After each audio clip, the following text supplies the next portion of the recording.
1,000 Words podcast. Join us as we discuss the antics of pro athletes, sports politics, and everything in between. No sport nor athlete is off limits. Now, get you a pitcher of wine and enjoy the show. Here are your hosts, Lene and Linnell Fletcher, aka the Fletcher Twins. Hey guys, welcome back to another episode of A Picture is Worth 1,000 Words podcast. It's your girl Nelly Nell. And this your girl Nay. What it do? And this is our year anniversary episode. So we decided to ask a guest to come join us. And he has a podcast. It's called the MudTalk podcast. So I would like to introduce our special guest, Coach T. How are you? What it do? Hey, look, Mama, I made it. I'm on with the Fletcher. That is hilarious. It's so funny because we have been supporting each other's podcasts and content on Instagram for a very long time. And I love his content and what he discusses on his podcast. So I have a few quick questions for you. What made you want to start a podcast and when did you start it? Oh, and also tell the people what your podcast is about. Oh, for sure. Yeah. So first of all, the reason I wanted to start a podcast, I think it was at the beginning of the pandemic, like just being in the crib, trying to find a way to continue to use what I feel like is a gift. You know, God blessed me with a little bass in my voice. They always told me that as a kid, you know what I'm saying? So I'm like, yo, I got to do something. I'm a coach, of course. So I was using it that way, but I was like, I'm in the house. I got to find something. And my sister really pushed me to do it because she was doing a podcast, but she eventually stopped doing one. But if it wasn't from like, kind of getting with her and actually getting on her podcast, I probably would have never started mine. But it allowed me to really, hear myself talk. And I was like, I can do this. I like to talk. I got some things I could be telling people. And that's really why I started my podcast. So shouts out to my sister. Shouts out to the pandemic. Nice. Sure. Yeah. That's true. Cause we started ours August of last year during the pandemic too. I had always wanted to do it, but I didn't know since we live in different states. I'm in New York, she's in Florida. I didn't know you can do it over Zoom. So once I found that out, I was like, oh, let's do this. Let's just have fun. And to be honest, go ahead. Sorry. To be honest, when she first brought it to me, I wasn't all the way on board. I was like, what? Why? I don't understand. What is this? Because it was like everybody was doing. I didn't know. I know we naturally funny and people say that all the time, but I didn't know like we could put together like an actual show, like content and be funny. Yeah, and I was like, everybody got a podcast. It's like everybody's a realtor now. Like it's the next trend. That's what I was thinking. But as we got into it, I started liking it. Yeah. It's actually been very fun. And I was like, even if let's say you're not making $1 million for me or whatever, it's still a good hobby. It's a good hobby for me to do or us to do in our free time. Also, Coach T, tell us did you tell us what it was about? I mean, I know what it's about, but tell the people what it's about. Like what you discussed. The name. Yeah. For sure. Yeah. So it's the MudTalk podcast. So, like mud, you hear that term used a lot, especially in our community, getting it out the mud, I mean, that's exactly what it means to me. Just like my story, so that's where the name came from. But as far as like the podcast itself, like when you listen to it, expect to get a triple dose of inspiration. I'm going to tell a lot of stories from growing up. Even stories in real time, stuff that's happening now in my life, and try to just tie it all into, helping motivate people, encourage people to kind of, keep pushing through whatever you're going through. I also talk about fashion, sports, culture here and there, you know what I'm saying? I try to make sure I don't, upset too many people. And I don't really care. I know I'm not the most political person, but like if I get fired up about something, I'm gonna talk about it. But yeah, man, if you dig that type of stuff, get on. I occasionally interview, artists and stuff like that as well. Certain entrepreneurs, people I know, athletes, got a lot of stuff lined up. But every Thursday, 10 a.m. Eastern Standard Time, that's where you can find the MudTalk podcast on all streaming platforms. So Yeah, and I've listened to several episodes. You're a vegetarian, right? Or is it vegan? Which one is it? Vegetarian. Only reason I'm not vegan is because I can't shake the dairy products, man. Like I love ice cream, so if I could get rid of the butter pecan or the French vanilla, I could probably be a vegan because I can do without cheese, you know. Yeah. And I listened to your latest episode, and I do want to say thank you again for coming on because I know this is your break time. You just wrapped up season 4. And I listened to your latest episode about the kids being kind of disrespectful.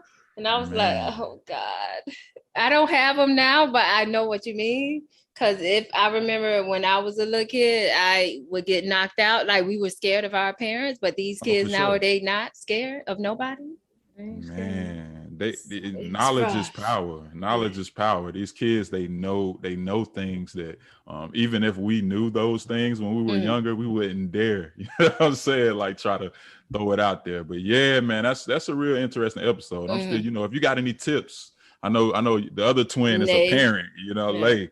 There she go. Which one of y'all the LeBron fan? Me. Yeah. Oh, and I meant to tell Nate that. If we double team her today, if we double team you, I'm sorry, he's a big LeBron fan, just like me. Yeah, you my dog for life now.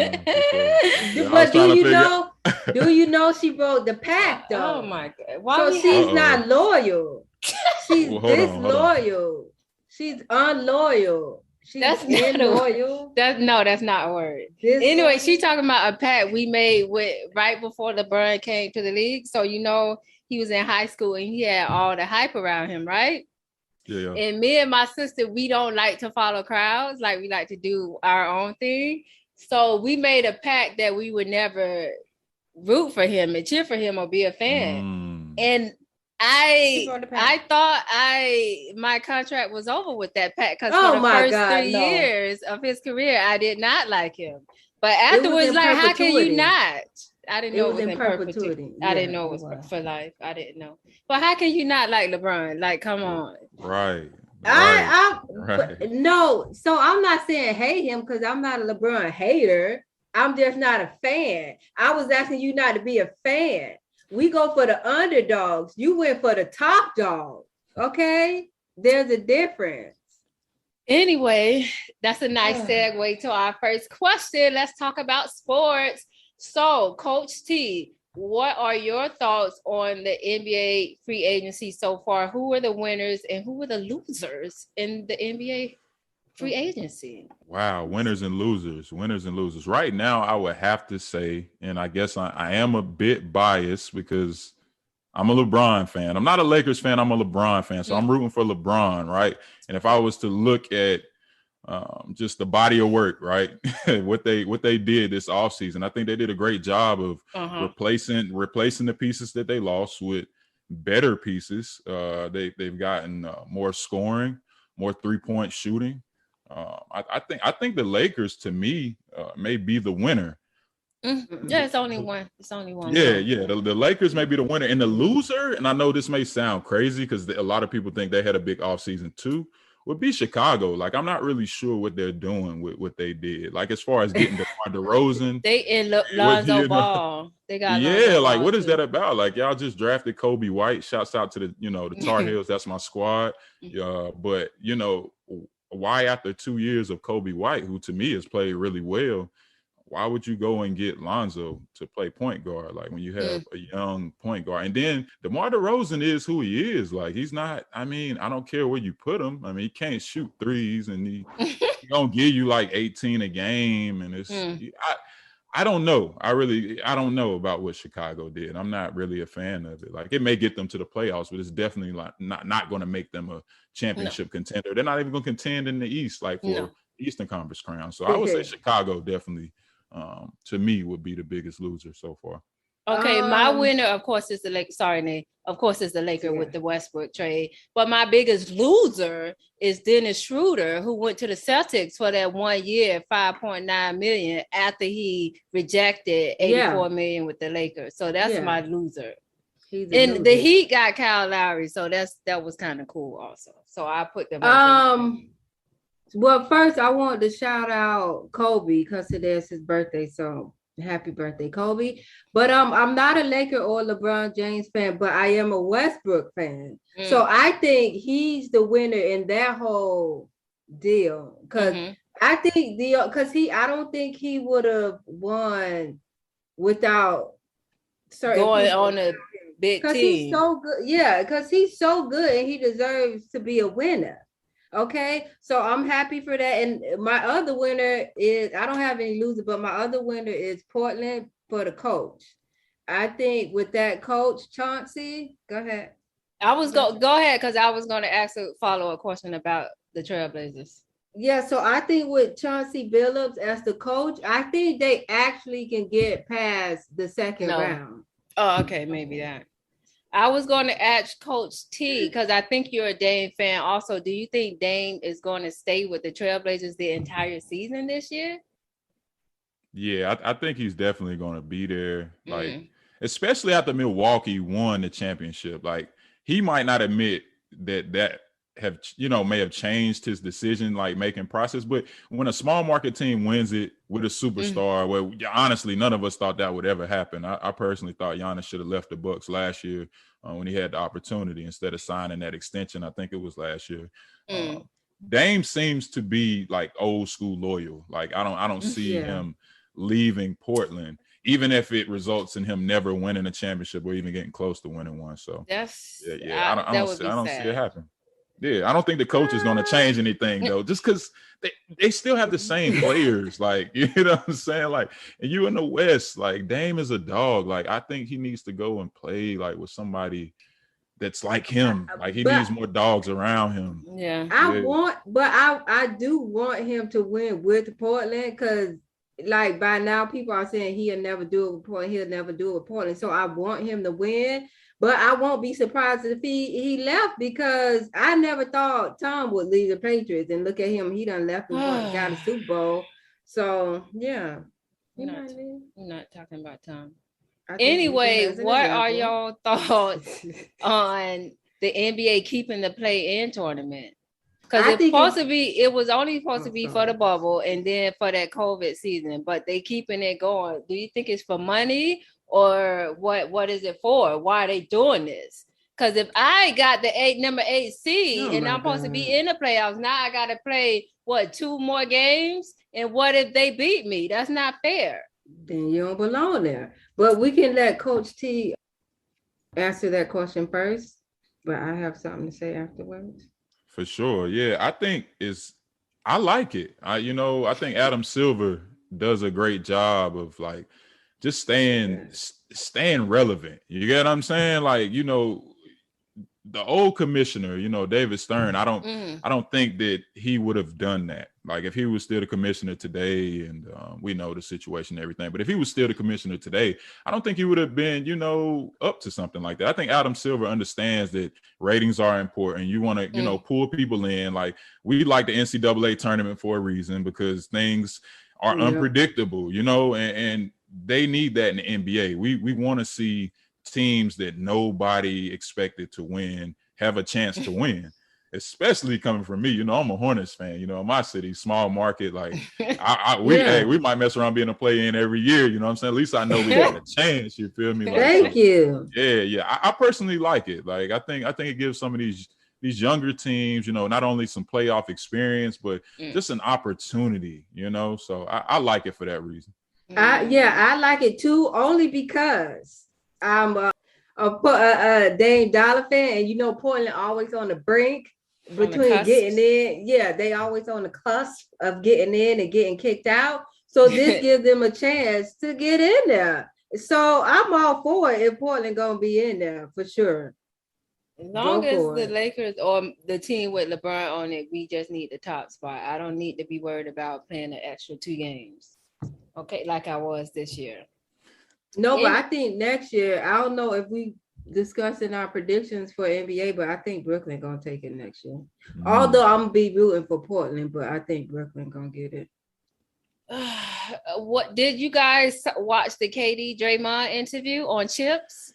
Yeah. I mean, I think the world everybody's tuned into that. Like, to me, Draymond seems like a dude that's just gonna keep it 100. Like he seemed like that type of dude. Like, and so and KD gives off that vibe. Like I'm scared of KD. He wants people to believe that he's 100 too. You know what I'm saying? Even though if you follow him on Twitter and you see all the stuff that goes on, you kind of like he's real emotional. A lot of people think different things about him, but I think that when I found out that they were going to have a conversation, I was like, yeah, this is must see TV. Like we gotta know what happened. Like I want to hear it. You know what I'm saying? And so it was a cool interview. It was cool. I think it was too short. It was like 24 minutes. It seemed like it was 10 minutes. And it looked like they was playing too nice. Like if you don't like somebody, you act like you don't like them. But I do think they get along now. But I did not like how they blamed the coaches and everything for their scuffle, for him leaving or something like that. Like he left because he was ready to leave and probably because of that argument. But why he didn't just admit that? Like ain't nothing wrong with that. You're not getting along with your peers, so you want to leave. Coworker. Yeah. I didn't understand why they blamed it on outside people. It didn't make sense to me. I think it was too nice of an interview. They always blame. Yeah, people always blame it on somebody else because they don't want to be the bad guy. Like when Phaedra blamed it on the producers that she lied about Candy. Nobody wants to be the blame. Sorry, go ahead. The only reason I know what you're talking about is because my wife watched this stuff, man. I'm like, yo, like as soon as you mentioned the two names, I was like, yo, I know what she on. Yeah, I think, if they could do another one of those conversations, I need a LeBron and Kyrie one. You know what I'm saying? Man. I need Bron and Kyrie to sit down for real. Because to me too. Personality, I'm not gonna say him and Kyrie are like very similar, but I feel like their feelings get hurt easily. Like, we don't know why KD left OKC, but to me, it was something. Like he got upset about something, he left, right? Yeah. And then Golden State, the same thing. Like got upset about something, he left. Like, I feel the same way about Kyrie. Like he left Cleveland because he said he wanted to kind of be the number one, or at least that's what people were saying. Then he get to Boston and he clearly shows he can't be a number one. No. Then he leaves. You know what I'm saying? Now he's in Brooklyn. And it's like, I would love for him and Bron to sit down, man. Bron helped you, man. Like he helped you. And he won't give him, bro. Like, he won't give him any props or anything. But I would skip work to watch that interview live. But it's not going to happen. But I don't think they don't like each other. LeBron don't care. I think because LeBron be like shouting him out. LeBron be shouting him out and stuff, like giving him props. Yeah, so I think Kyrie don't like LeBron, but LeBron doesn't care. Don't Kyrie think he like fake or something? Not real, not authentic. LeBron is very authentic. He's a good person on the inside. You don't know that. Kyrie thinks a lot of things, man. He has some interesting perspective. He think the earth is flat. He's a flat earther. He is? Yeah. He's an interesting guy. But he talks very articulately. He has very good, like in interviews, because I didn't know, but I watched one of his interviews like a couple months ago, and he has very good speech. Like he can talk very well. He's for the people also. Like he's for a bigger purpose other than basketball.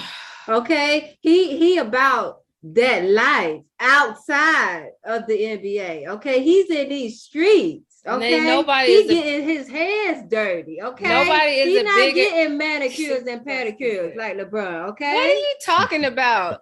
First of all, I don't know what you're talking about. Second of all, nobody is a bigger proponent for the people and social justice than LeBron. So don't even go there. Kyrie needs to sit down. Anyway, I second that. Like I'm not here to double team. You know what I'm saying? But come on now. We know Bron standing up for the people now, all day, every day. Yeah, he doing what, I'm 36. And so I grew up, in the Jordan era where, players definitely didn't stand up. It was almost like, I don't know what it was. I don't know if it was the money or, the owners had more control and, they were scared, I don't know, but it's not like that now. And even though it's not like that now, you still don't see a lot of superstars like LeBron standing up, what I mean? So I respect him. How he stand up too? I respect that. Anyway, did y'all see the schedules? So for opening night, the two big games are the Nets versus the Bucks, which obviously the Bucks beat the Nets in the playoffs, and the Warriors versus the Lakers. Is the other red boy going to be in there for the Warriors? Or what's this other one name? Yeah, I don't think he's going to even be there yet. Is he? I don't know. He always. I haven't heard, but if he is, I think it makes the game. It makes it bigger. Yeah, it makes it bigger because if it's just Curry, like I'm not trying to be funny, like who cares? You know what I'm saying? Like for real, like if this is gonna be the big game, you know, and Curry's a Charlotte guy. He's a Charlotte guy, so you know I like Steph, but that's not enough. Like y'all could have put the Lakers against I don't know Miami. I don't know anybody, you know. But the Christmas Day game, that's when the Lakers play the Nets. That's what I'm waiting on. The Lakers and the Nets. Christmas Day. Okay. And then here is a bonus question since we are about to wrap up the NBA questions. So I'm pretty sure by now both of y'all heard that LeBron received 0 votes from the scouts and executives polls for best player in the NBA. What are y'all thoughts on that? I don't have no thoughts. It is what it is. They didn't want to vote for him. He didn't get no votes. He lost. That's what it is. It wasn't a game. First of all, it's only 10 people that did it. So, okay, 10 people don't like him. That's not even a big deal. But I think they jealous and they just trying to get him to retire. Oh, my God. They trying to get him to retire early. We already know he said he's not gonna retire because he want to play NBA with his son. So he gonna be out there 55 playing in the NBA with his son. That's funny. I don't think. What do you think, Coach C, about nobody voting for him? The scouts and the execs. Yeah, I think some of those guys are trying to move forward. You know what I'm saying? You can see. You can see the NBA just, you know, you got at some point in time, somebody got to spearhead the movement, right? Of just saying, these are the stars of the future. This is our current best player. We've seen it with Steph Curry at one point in time. Like it's Kevin Durant now.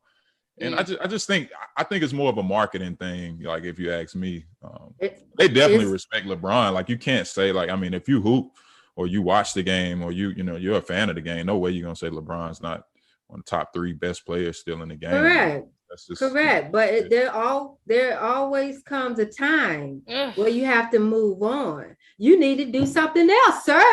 We're done with you now.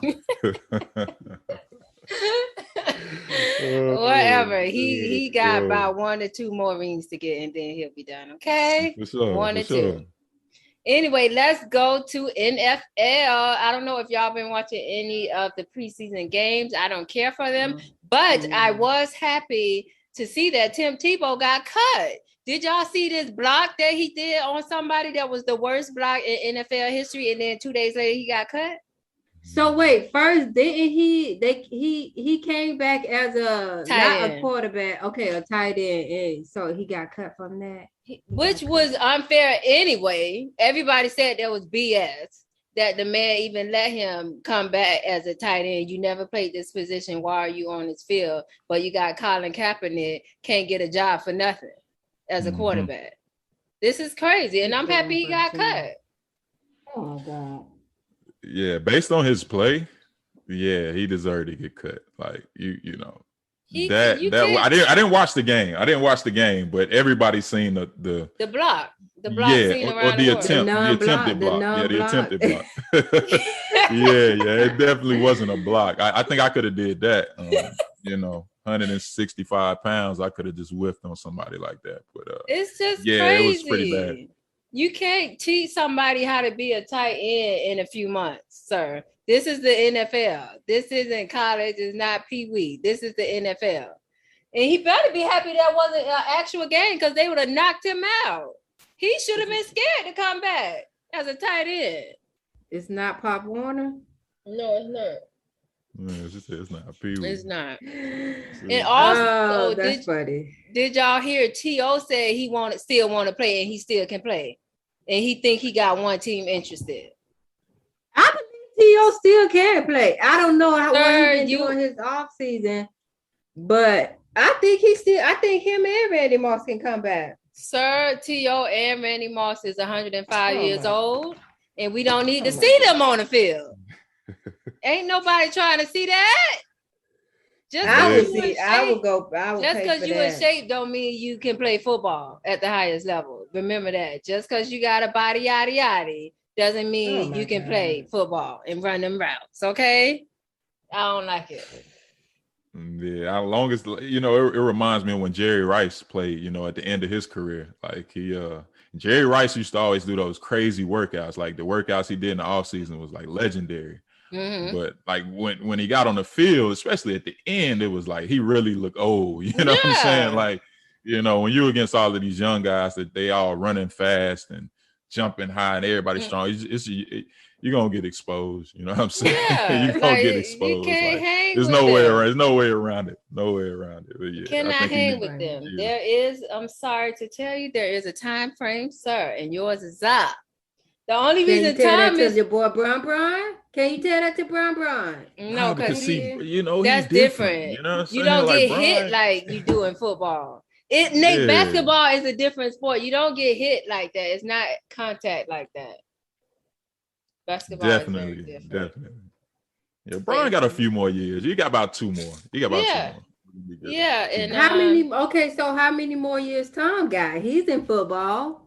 He just won a ring last year. Can we do another 10 more years with him? That's a good question. Who? I'm sorry, 10 more years with who? Tom Brady, sir. No. The Tom Brady, the GOAT, the GOAT. No, we're not doing that. Anyways, did y'all see Antonio Brown get into the fight at the joint practice with the Titans? And he actually took the boy helmet off and landed a punch to the face. Oh my God. I saw the photos. He landed a punch to the face. He's a distraction. He's a distraction. I wonder if he's still living with your boy Tom Brady. Is he still living there? He gonna be teaching the kids how to fight. I was just about to say he's not a good role model. He need to get out. It's time for you to find your own spot, sir. You've been here for a year now. You can go find a spot. You don't live here no more. That's what I would have told him.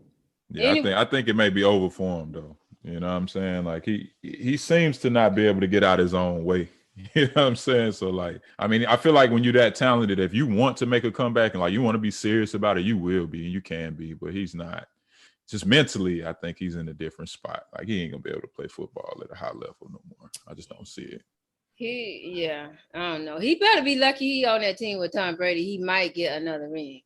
Anyway, did y'all hear about the new NFL rule? They're going to strictly enforce taunting with flags this season, and it was due to Tyreek Hill and all his taunts. So it's like they're going to make the game boring. Like, I'm going to score an 80-yard touchdown, and I have to walk to the sideline with my head held down. Like, what is that? That's not fair. Well, I thought they always flagged them and gave like a 15-yard penalty. But they said they're gonna be more strict with it. Like they're gonna flag everything. Because remember, they said if it's a group thing, they'll flag it. So then one person start doing something. Now I think even if one person do something, they're gonna do it. And they don't even be doing that. It's so bad. Remember when T.O. used to like get popcorn and take the pom-poms for the chilies and stuff? Yeah. Like they don't even be doing nothing bad. That they should have flagged. I don't like it. Me neither, because I need the celebrations is a part of the game. It's a part of the sport. Yeah, it's a part of sports, man. Like, a big part of sports is mental, man. It's the trash talk. It's the, getting inside of somebody's head. Like if you can't do that, I mean, you're taking away some people's, ability to bring it on the field or on the court, because let's be honest, some of the best players have been some of the best trash talkers. You know what I'm saying? Mm-hmm. Some of the most effective players. Shannon Sharp was a very good player. You got to know how to get into somebody's head. And if you can't do that, I mean, it's going to hurt some players because they just not going to have that edge like they used to. They have to shut up, so. Yeah. So my favorite question, Super Bowl predictions, and I have too many, but I'm gonna go with mine. I have 3 on each side. Oh my! That's not what it is. I have on the NFC, I have either the Bucks, Cowboys, or Packers, because you know Aaron is coming back. And then AFC, I have either the Steelers, Chiefs, or Bills. But I would be happy if I would like the Bills. I wouldn't be mad at the Bills coming out the AFC. I think it's either gonna be a repeat with Tampa Bay and KC, or it's going to be definitely Green Bay. I hope Green Bay get enough. I like Green Bay so much. Or Green Bay from NFC, and of course I want to say the Patriots, but I don't see it. No. Y'all can skip me. Okay, go Coach T, because she's not. Yeah, like I think I'm with you. I'm gonna have to second that repeat on Bucks and Chiefs. Bucks and Chiefs. If the Bucks don't make it, I hate to say it. I'm gonna just say Bucks and Chiefs. I'm gonna stick with one prediction. Bucks and Chiefs. They're gonna run it back. Yeah, Bucks and Chiefs. Nice. I would like to see that.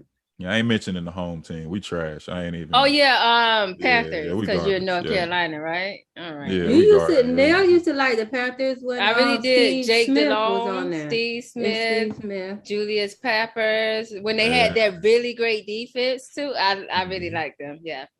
Yeah, man, those were the good old days. Yeah, we trash now, man. I had to move on. I'm sorry. I had to move It's on. all good. I'm surprised I'm still here. If it wasn't from growing up in a city that didn't have a team when I was a kid, I probably wouldn't be as loyal. Like, you know what I'm saying? I always felt like when we got our team, I was like, yeah, like I gotta be a fan. I gotta rep the hometown. Like that's how I felt. But that's cool. That's the only reason I'm still here.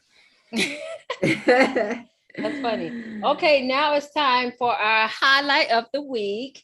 And I do not know how to pronounce names, so I don't think I'm even attempt. Let I attempt. It'll sound funny. But it goes to Maria Andrakowski. No, that's not it. That's not no. Okay. No. She's a Polish javelinist. I think that's where they throw the ball. Wait, no, that's shot put. She's something in the Olympics, and she won a silver medal. And the reason she's getting our highlight of the week is she auctioned off her silver medal to help fund heart surgery for a sick baby. So kudos to Maria, and that is our highlight of the week. And we need to wrap it up. Somebody bought her medal? Like auction, yeah. Probably a rich person that don't have nothing better to do with their money. But anyway, kudos to her. And Zoom is telling me we got like 4 more minutes. So, Coach T, tell the people how they can contact you on social media or email or anywhere they can find you. So it's real. Yeah, for sure. I'm going to make it real quick. So at MudTalk Podcast, that's on Instagram, that's on Twitter. You can email me at mudtalkpodcast@gmail.com. My wife created me a Facebook. Look, I don't use Facebook. I'm going to be honest. Like Facebook is, I mean, I got a Facebook page, but just don't go to it. I don't know. My wife made it like 6 months ago for like my uncles and my older people in my family that are on Facebook to actually be able to, get in contact with me and stuff like that. So, yeah, I ain't too sweet on Facebook, but definitely Twitter. I'm on there every day. Okay. Instagram every day, TikTok, Mud Talk Podcast. Y'all tap in with me. Okay, and we will have your handle in the description of this episode. Thank you once again for coming on, especially because you are on break from doing your podcast. So this was a special honor, especially since it was our 1-year episode. And I'm very glad we can link up, because we have always been supporting each other. And go ahead, Nate, you had something to say? Yeah, no, I was going to say, we forgot to mention this is our year anniversary episode. I mentioned it a few times. I didn't hear you at the beginning. Yeah, you wasn't paying attention. Anyway, whatever.